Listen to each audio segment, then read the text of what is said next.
안녕하세요. 토요미스테리 디바달리아입니다. 미국 뉴욕에서 태어난 켈리 클레이튼. 그녀는 도전적인 삶을 살아왔습니다. 20대 중반 안정적인 교사 일을 하다가 더 늦기 전에 내 꿈을 찾아야겠다 싶었고, 오랫동안 자신의 꿈이었던 모델 일에 뛰어들었습니다. 열심히 하면 될 줄 알았죠. 하지만 생각대로 일은 잘 풀리지 않았고, 결국 현실적으로 돈을 벌어야 하니까 일단 칵테일 바에서 알바를 시작하게 되죠. 그러던 어느 날 평소처럼 일을 하고 있었는데 한 남성이 칵테일 한 잔을 주문합니다. 그런데 그와 눈이 딱 마주치는 순간 켈리는 헉 하면서 한눈에 반하고 말아요. 훤칠한 키에 운동한 듯 딱 벌어진 어깨. 아니 사실 누가 봐도 매력적인 남자였어요. 그 남자는 바로 아이스하키 선수 토마스 클레이튼이었습니다. 그날 두 사람은 번호를 주고받았고 데이트를 즐기다가 결국 사랑에 빠졌어요. 열정적인 연애를 하다가 곧이어 결혼을 결심하죠.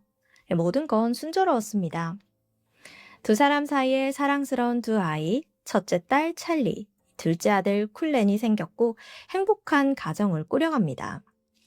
이때쯤 남편 토마스는 아이스하키를 그만두고 자신의 회사를 차려서 사업가로서의 뛰어난 면모도 보이고 있었어요. 그렇게 결혼 생활 7, 8년을 이어오던 2015년 9월 28일 월요일 저녁. 엄마 켈리가 혼자 두 아이들을 돌보고 있었습니다. 남편 토마스는 매주 월요일 저녁마다 친구들과 함께 포커 게임을 하거든요. 그래서 이날은 셋만 함께 집에 있었죠. 밤 10시 모두가 잘 준비를 한 시각, 켈리도 아이들을 재운 후에 자기도 침실로 향합니다. 그리고 침대에 눕자마자 고단한 하루였는지 금세 잠에 들었죠. 그 시각 토마스는 자신의 절친한 친구 린다 밀러를 포함해서 5사람이 함께 포커게임을 하고 있었어요. 당시 이 장소에 있던 사람들은 그날 저녁은 다소 평범했다고 기억하고 있었습니다. 굳이 특별한 점이 있다면 포커게임 중에 우연히 나온 오두막집 이야기였다고 하는데요. 게임을 하던 중 한 친구가 사냥용 오두막을 운반을 하는데 도움이 필요하다는 이야기를 꺼냈어요. 이걸 들은 토마스가 응? 내가 도와줄 수 있을 것 같은데? 라고 말해요. 왜냐면 마침 그는 지역에서 화재와 홍수로 피해가 났을 때 복구하고 지원하는 회사를 운영하고 있었거든요. 그래서 오두막집을 운반해줄 이 대형 장비들을 가지고 있었습니다. 토마스는 흔쾌히 친구의 부탁을 들어주면서 지금 직원에게 전화해서 말해둘겠다고 이야기를 했죠. 곧장 전화를 하려고 주머니를 뒤졌는데 어라? 핸드폰이 없는 거예요? 당황하던 그는 집에 핸드폰 두고 온 것 같다면서 그 자리에 있던 린다에게 전화를 빌립니다. 밤 10시 50분, 이때 그는 자신의 회사 전 직원이었던 마이클 비어드에게 전화를 걸었고 알바를 제안했어요. 내 친구가 필요한 일이니 네가 장비 좀 가져가서 일 처리 좀 해줄래? 이런 식으로요. 몇 분의 통화 후에 자리로 돌아온 그는 사람들과 함께 다시 포커 게임을 즐겼습니다. 한편 그때로부터 40분이 지난 밤 11시 30분, 아이들과 켈리가 모두가 잠든 자택에 갑자기 현관에 불이 켜진 거예요. 센서 등이 켜진 건데 누군가가 은밀히 집 안으로 잠입한 겁니다. 손에는 묵직한 망치가 들려 있었죠. 남성은 정확한 목표가 있는 듯 바로 2층 침실로 향했습니다. 거기서 잠든 켈리를 보자마자 망치를 높게 들더니 그녀의 머리를 내려쳤습니다. 퍽! 켈리는 깨질 듯한 통증에 놀라서 눈을 떴죠. 앞에는 마스크로 얼굴을 가린 괴한이 서 있었습니다. 그녀는 남성을 밀친 후에 밖으로 내달렸어요. 하지만 괴한은 켈리를 놓치지 않겠다는 듯 맹렬히 쫓아옵니다. 켈리가 미친 듯이 계단을 내려가는 모습을 발견하자마자 남성은 그녀에게 망치를 던져버립니다. 그런데 다행히 망치가 켈리 옆을 스치고 지나가서 벽에 부딪혀서 떨어졌죠. 이때 자고 있던 첫째 딸 찰리가 거실에서 쾅쾅 소리가 나니까 깬 겁니다. 엄마! 부르면서 방 밖으로 나왔는데 그 순간 아이의 소리가 들리니까 켈리가 놀란 거예요. 결국 그녀가 남성에게 붙잡히게 되면서 잔인하게 살해당했습니다. 더 끔찍한 건 살해당하는 모습을 7살밖에 되지 않은 찰리가 이걸 모두 다 목격한 거예요.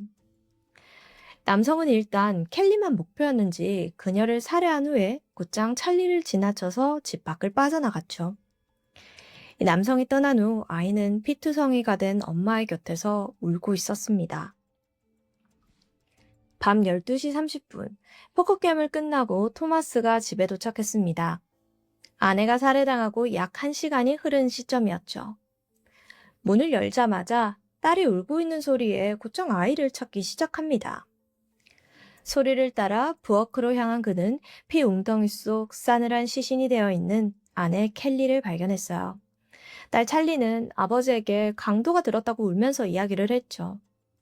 일단 토마스는 가장 먼저 아이들을 대피시키기 위해서 자고 있던 막내 컬렌을 깨워서 이웃집으로 갔습니다.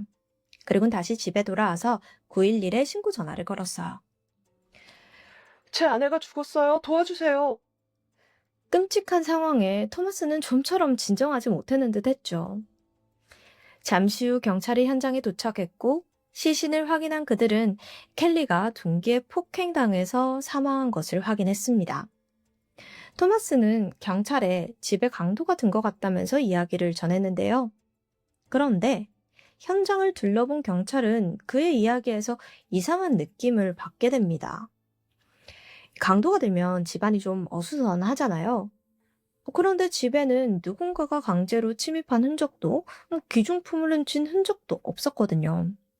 특히 경찰은 범인이 목격자인 찰리를 살려둔 게 가장 이상하다고 생각했고요.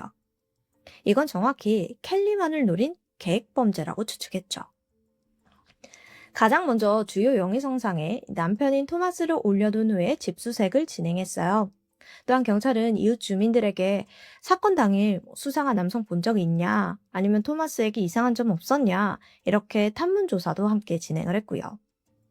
하지만 딱히 중요한 증거나 증언은 확보하지 못해서 경찰은 사건을 해결하기 위해서는 유일한 목격자인 찰리의 증언이 필요했습니다.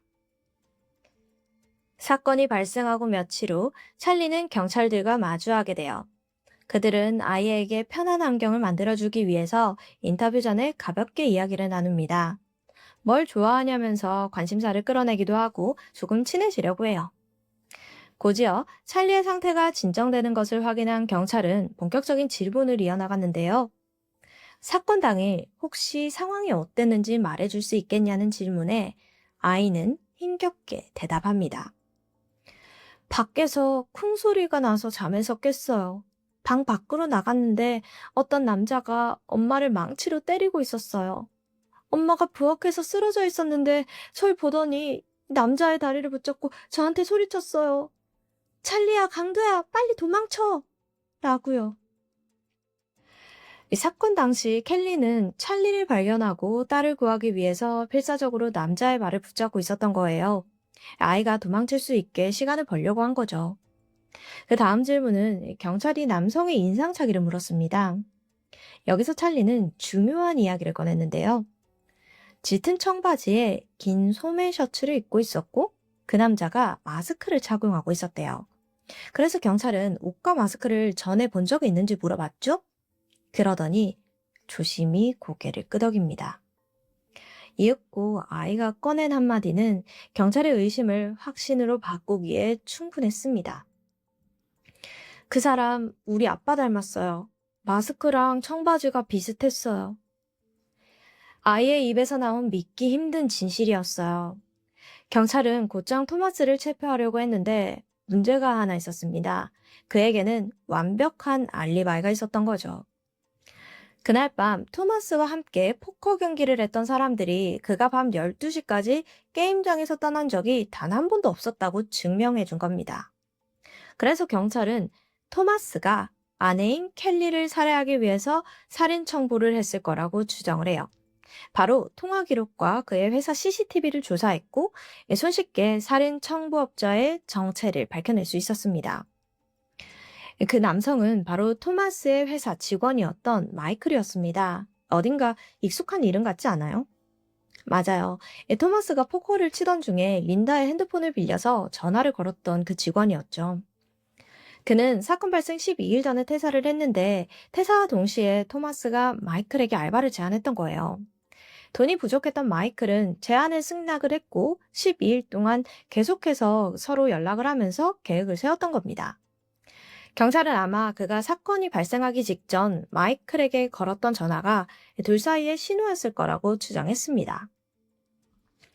그들은 회사 사장과 직원이기도 했지만 토마스가 소유한 아파트가 지금 살고 있는 집 말고 하나가 더 있는데 마이클은 그곳의 임차인이기도 했어요. 그래서 친구처럼 지내기도 하고 또 그가 토마스의 잡일을 많이 도와주던 사이였습니다. 가끔은 마이클을 집으로 초대해서 가족들과 함께 시간을 보내기도 했고요. 켈리와 아이들 또한 그를 엄청 좋아했죠. 그는 재미있고 친한 삼촌 같은 존재였습니다. 마이클이 토마스의 부부집에 자주 방문하니까 아무래도 집 구조에 대해서 굉장히 익숙하잖아요. 그래서 우왕좌왕하지 않고 빠르게 범행을 저지르고 빠져나올 수 있었던 거예요. 이런 경찰의 추궁 끝에 마이클은 모든 진실을 토해냈습니다. 토마스가 켈리를 죽이는 대가로 1,500만 원을 제안했다고 말했죠. 사실 사건이 발생하기 12일 전에 그는 회사를 그만둔 상태였습니다. 토마스는 마이클이 돈이 없다는 사실을 알고 우리 아내를 죽여달라고 알바를 제안한 거고요. 자, 그럼 그는 왜 아내를 죽여달라고 부탁한 걸까요? 사실 토마스는 마을에서 3명 이상의 여성들과 불륜관계를 가지고 있었습니다. 그런데 이 사실을 켈리가 알게 된 거예요. 그녀는 이혼을 하려고 했지만 그는 원하지 않았습니다. 사랑해서냐고요? 아니요. 만약 이혼을 하면 재산을 그녀와 나눠야 한다는 게 싫었던 거예요. 그래서 돈 때문에 켈리를 죽이기로 계획한 겁니다. 그는 생각했죠. 켈리가 죽으면 사망보험금도 받을 수 있고 재산도 안 뺏기고 내가 다 가질 수 있으니까 일석이조겠구나 생각했던 겁니다. 토마스는 마이클에게 28일 밤에 켈리를 죽이라고 말했고 집 열쇠를 넘겨줬어요. 그리고는 그는 사건이 발생한 시각, 포커게임을 하면서 자신의 알리바이를 만들었던 겁니다. 밤 11시 30분, 마이클은 마스크를 끼고 얼굴을 가린 채 켈리를 죽이기 위해 부부의 집으로 향했습니다. 토마스에게 받은 집 열쇠가 있어서 손쉽게 집 안으로 들어갔어요. 그의 손에는 미리 준비해둔 망치가 들려 있었습니다. 마이클은 켈리를 죽이기 위해 조용히 그녀의 침실로 발걸음을 옮겼어요. 근데 이게 예상과는 다르게 흘러간 거죠. 그녀가 도망치게 되면서 이 모든 광경을 딸 찰리가 목격하게 된 겁니다. 그런데 토마스랑 약속한 게 켈리만 살해하는 것이었어요. 아이들은 해치지 않고요. 일단 돈을 받기 위해서는 아이가 보던 말던 그녀를 살해합니다. 그렇게 찰리는 그대로 둔 채 밖으로 나오게 된 거예요. 이후 마이클은 증거를 유기하기 위해 한 국도를 따라 달렸습니다. 인적이 드문 지점에서 창 밖으로 망치를 던졌고 이후 늪으로 향한 마이클은 입고 있던 피 묻은 옷과 가방 그리고 집 열쇠를 모두 버렸습니다. 자백을 들은 경찰은 곧장 국도와 늪지를 수색했어요. 그리고 그의 말대로 흉기인 망치와 집 열쇠, 옷가지가 발견되었죠. 피 묻은 옷에는 그의 DNA가 발견되었고 찰리가 진술한 옷과 같았습니다. 2016년 11월 마이클 비어드에 대한 재판이 회부되었습니다. 그런데 재판에서 그는 돌연 자신의 자백을 철회하는데요. 사실 토마스와 계약을 했던 건 맞지만 살인이 아니라 방화를 하려고 갔다는 거예요. 그런데 못하고 돌아갔다는 거고요. 토마스가 28일 밤에 자신과 가족들은 함께 친척집에 가 있을 것이니 이 집에 불을 질러달라고 했다는 겁니다. 마이클은 토마스가 화재보험금을 받기 위해서 자신을 고용했다고 주장하는 거죠. 그래서 사건 당일 자기가 불을 지르려고 집에 갔는데 아니 토마스의 주장과는 달리 집 안에는 켈리가 죽어 있었다고 합니다. 너무 놀라서 현장을 바로 빠져나왔지만 자신이 범인으로 몰릴까봐 911에 신고하지 않았다는 거예요. 그리고 자백서는 경찰들이 쓴 거고 자신은 모르는 이야기였다고 주장했습니다. 또한 마이클의 변호사 측은 찰리의 증언을 파고들었는데요. 아이가 사건 당일에 봤던 남자가 토마스였다고 말한 것을 파고들었죠. 아니, 근데 아빠와 비슷한 옷 입고 있고 얼굴 가리면 그 누구도 정확히 알아보기가 힘들었을 거예요. 다행히도 검찰 측은 마이클의 증언이 거짓임을 간파하고 있었습니다. 일단 첫째로 그가 처음에 증거물들을 국도에 버리고 이 늪에 버렸다고 했고 그곳에서 실제로 그의 DNA도 발견되었기 때문에 살인에 연루되지 않았다는 건 불가능했으니까요. 검찰 측은 찰리의 증언에 주목한 점은 아빠였다가 아니라 아빠랑 비슷한 것 같다고 말한 점이라고 지적했습니다. 결정적으로 검찰 측은 흉기였던 망치와 사건 현장에서 발견된 마이클의 DNA를 제출하면서 재판을 성공적으로 이끌었습니다. 마이클은 유죄 판결을 받고 가석방 없는 종신형을 선고받았죠. 그렇게 마이클이 유죄 판결을 받고 2달 후, 이번에는 2017년 1월 9일, 토마스의 재판이 시작되었는데요. 그러나 토마스의 재판에는 큰 문제가 하나 있었습니다. 토마스와 사건을 연결시킬 직접적인 증거가 없었던 거예요. 상황 증거만 있었을 뿐이었죠. 검찰 측은 토마스의 유죄를 입증하기 위해선 확실한 증거를 찾아야만 했습니다. 토마스는 전 마이클 퇴사하고 본 적 없는데요? 라고 주장을 하고 있어서 자칫 잘못하면은 무죄로 풀려날 수가 있는 상황이었죠.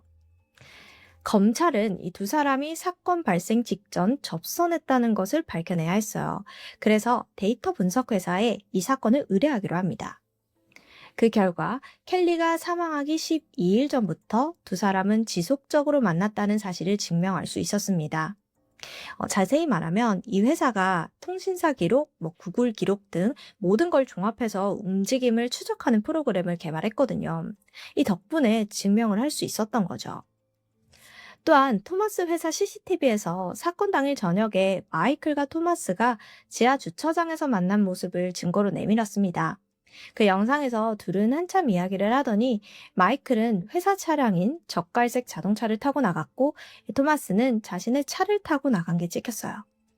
경찰이 두 자동차를 추적해봤는데 마이클이 탄 젓갈색 자동차는 토마스의 집 근처로 간 게 드러났습니다.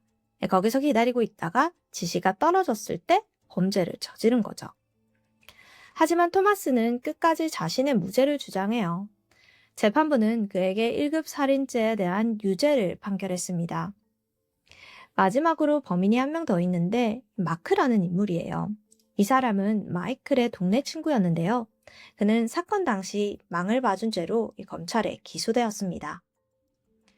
켈리가 죽음의 순간에서도 지키고자 했던 어린 두 아이들, 이 찰리와 컬레는 이모 품에서 잘 자라고 있는데요.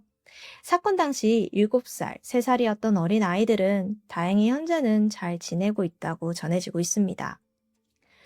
재산 때문에 아이들의 어머니를 살해한 남편도 그렇지만 마이클도 평소 자신에게 따뜻하게 대해줬던 사람을 은혜가 아닌 어떻게 살인으로 돌려줄 수 있을까요? 심지어 어린아이가 보는 앞에서 잔인하게 살해하다니요. 인간의 이기심과 배신이 얼마나 잔혹한 결과를 초래할 수 있는지를 적나라하게 보여주는 사건이었습니다. 그럼 지금까지 디바달리아였습니다. 안녕하세요. 토요미스테리 디바달리아입니다. 오늘의 이야기는 좋은 선생님이 되고자 했던 한 젊은 여성이 억울하게 살해당한 사건입니다. 특히나 시신 주변에 그녀가 아이들을 위해서 크리스마스 선물을 준비했었는데 이 선물들이 널브러져 있어서 이 사건이 더욱 안타깝게 느껴졌죠. 그럼 오늘의 이야기 바로 시작해 볼게요. 1992년 12월 미국 펜실베니아주 랭커스터에서 초등학교 선생님으로 일하던 크리스티 미렉. 그녀는 평소처럼 학교에 가기 위해 준비를 하고 있었습니다. 미국은 크리스마스 시기쯤 2주 정도 방학을 갖게 되는데요. 이날이 방학 전에 마지막 수업이 있는 날이었어요. 그래서 크리스티는 학생들에게 줄 선물을 챙겨서 집을 나서려고 했습니다. 항상 그녀는 아침 8시 전에 학교에 도착해서 반갑게 아이들을 맞아주었는데요. 근데 이날 이상하게 8시 30분이 되어도 학교에 오지 않는 거예요. 한 번도 늦은 적이 없던 크리스티였기에 교장 해리 군매는 그녀를 걱정하면서 수차례 전화를 걸었죠. 수십 통의 전화에도 불구하고 그녀는 전화를 받지 않습니다. 해리는 크리스티의 가족들에게도 전화를 걸어서 그녀의 행방을 물어보는데, 아니, 가족들도 모른대요. 그래서 혹시 학교에 오던 중에 무슨 사고가 났나? 하는 생각에 크리스티 집으로 향했죠. 그는 가장 먼저 크리스티 집 주차장을 확인해 봤는데요. 거긴 일단 그녀의 차가 주차되어 있었어요. 해리는 그럼 집에서 문제가 생겼나 보다 생각을 했죠. 그리고 곧장 그녀의 집으로 향했는데 집 문이 열려 있는 거예요. 불길한 예감을 느낀 해리는 강도가 침입했다고 생각했습니다. 그는 문 뒤로 이렇게 몸을 숨긴 채 조심스럽게 안을 살펴봤죠. 안을 보자마자 현관 앞에 쓰러져 있는 크리스티를 발견합니다. 범인이 아직 안에 있을 수도 있다고 판단한 해리는 조용히 현장을 빠져나온 후에 신고 전화를 걸어요. 경찰이 도착했을 땐 범인은 이미 도주한 상태였고 그들이 확인 결과 안타깝게도 그녀는 살해당한 것으로 확인이 되었습니다. 집에는 강제로 침입한 흔적이나 강도의 흔적은 발견되지가 않았어요. 당시 크리스티는 겨울 코트를 입고 장갑을 착용한 상태였거든요. 그래서 경찰은 크리스티가 집을 나서려고 문을 연 순간 범인이 그녀를 덮쳐서 현관으로 밀어넣고 범행을 일으켰다고 추정을 했습니다. 발견 당시 크리스티의 몸에는 수많은 구타의 흔적이 막 남아 있었고요. 특히 그녀의 턱은 가격에 의해 부서져 있는 상태였습니다. 또 하의는 벗겨져 있었고 정액에 발견됨에 따라 성폭행을 당한 후에 살해당한 것으로 추정이 됐죠. 크리스티의 시신 옆에는 나무도마가 있었는데 거기에도 혈흔이 발견되었어요. 아무래도 범인이 나무도마로 그녀를 수차례 내려쳤던 것으로 추정이 되었습니다. 이 과정에서 크리스티가 범인에게 대항하면서 맞서 싸운 흔적들도 발견이 되었는데요. 그러나 그녀의 저항에도 범인은 아랑곳하지 않고 크리스티를 폭행한 후 성폭행을 저질렀죠. 이후 범인은 크리스티의 옷으로 그녀의 목을 졸라서 살해하고 유유히 현장을 떠났습니다. 자, 우선 경찰은 범인을 잡기 위해 먼저 이웃들과 그녀의 룸메이트 증언부터 확보를 하는데요. 크리스티의 룸메이트 메리 레스코는 자신은 항상 7시쯤에 출근을 하고 크리스티는 7시 30분쯤 집을 나선다고 이야기를 했습니다.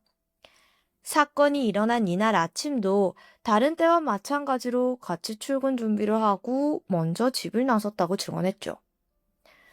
메리는 별로 특별한 점은 없었지만 이상하게 그녀가 그날따라 정신이 좀 없는 것처럼 느껴졌다고 해요. 그치만 그냥 크리스마스 선물을 챙겨서 바빠서 그런가 보다 이렇게 생각을 하고 집을 나섰다고 합니다. 범인을 보진 못했던 거죠. 다행히 크리스티의 이웃들은 용의자로 추정되는 남성을 목격했는데요. 밝은 갈색이나 금발 머리를 가진 남성이 7시 20분쯤에 크리스티 문 앞에 서 있었고 그 남성이 흰색 자동차를 타고 떠나는 것을 봤다고 해요. 결정적으로 7시 10분에서 20분 사이에 크리스티 집 근처를 산책하고 있던 이웃은 비명소리를 들었다고 증언했죠. 경찰은 크리스티 몸과 아파트 카펫에서 범인의 것으로 추정되는 DNA를 검출했습니다. 그리고 이를 기반으로 용의자를 수색하기 시작해요. 경찰들은 용의자의 범위를 좁히기 위해서 일단 크리스티의 주변인들부터 탐문하기 시작했는데요. 여기서 경찰이 주변인들을 의심하는 데는 다이유가 있습니다. 그녀가 공격당한 시간이 7시 30분, 아침이긴 하지만 출근 시간대라 인적이 드물진 않거든요. 그럼에도 이 시간대를 선택한 이유는 범인이 메리가 출근한 7시 이후 약 30분간 크리스티가 혼자 집에 있다는 것을 알고 있었던 것으로 보였거든요. 아까 전에 얘기했듯이 메리는 7시에 출근을 하고 크리스티는 30분 뒤에 출근을 하니까요.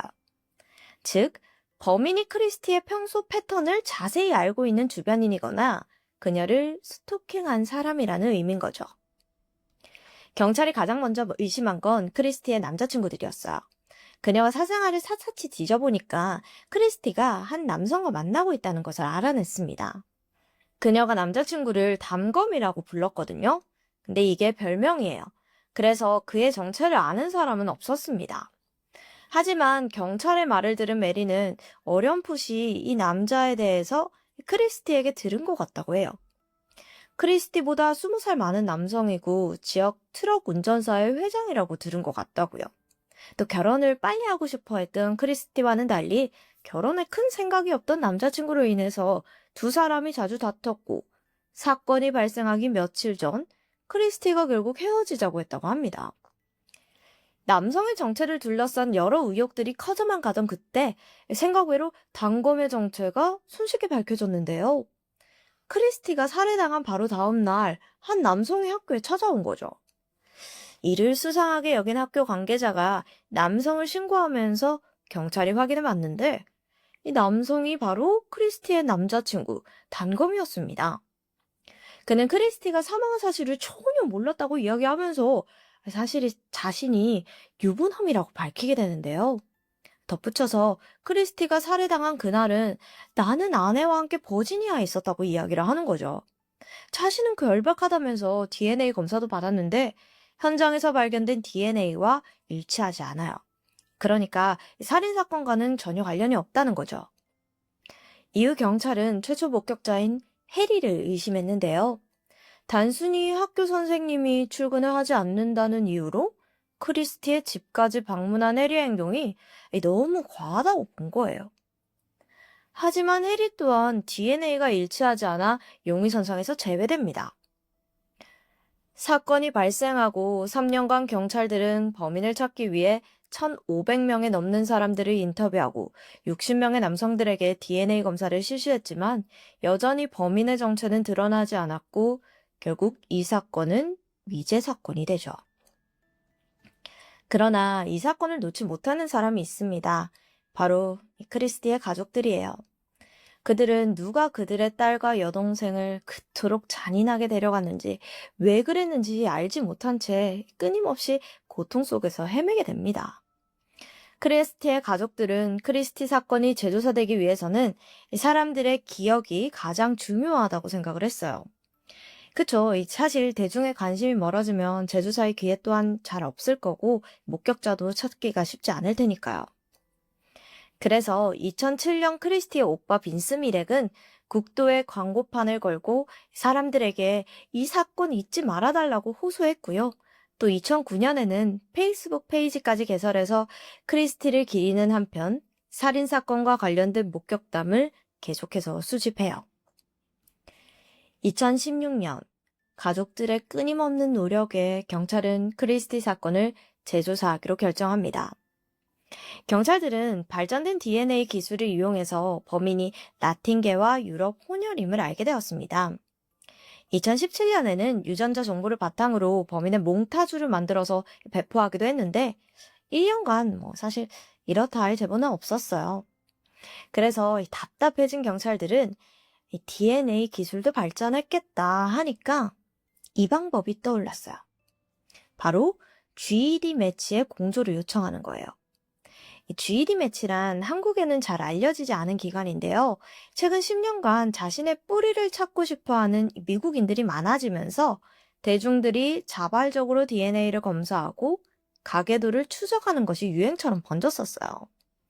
여기가 민간 DNA 검사 기업 중 가장 방대한 데이터베이스를 가지고 있는 기업이어서 분명 도움이 될 거라고 생각이 들었던 거죠.